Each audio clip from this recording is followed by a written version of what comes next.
tell me more about your journey as a leader, as a person.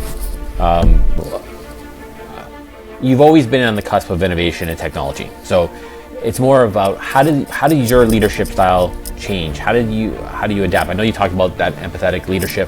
How has that journey been for you? Like, has it been like certain situations you found yourself in that changed it, or is it just through experiences, interactions? How have you evolved? Yeah, good question.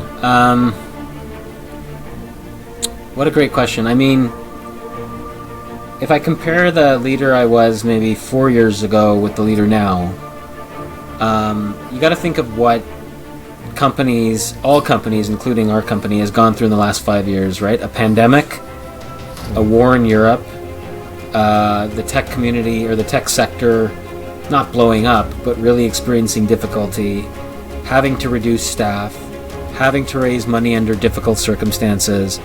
Like, we've been through, use an analogy like a war of the families in the Godfather, right? That happens every 5 or 10 years, right? We've earned our bones in Godfather speak. So I think, Pat, like, the takeaway for me and the way I think it's changed is, I think Andy Roddick, the famous tennis player, said this, and it stuck with me for a long time. Like, you can't get too down when things are bad, and likewise, you can't get too euphoric or self-congratulatory when things are great. You just need to ride it out sometimes.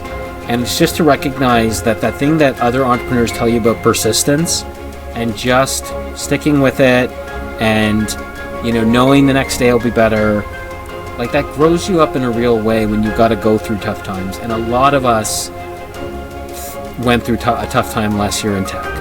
Right? We thought we were coming out of it. Oh, great, the pandemic's ending. We can travel again, blah, blah, blah, blah, blah. And then, Jesus, the world turned upside down on us. So I think I'm a more hardened leader, right? In a good way.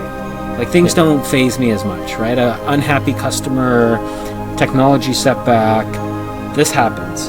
How you respond with calmness, confidence, a plan of action, those are important things. So I think, just the level-headedness I try to bring to our business, I think has probably improved a great deal.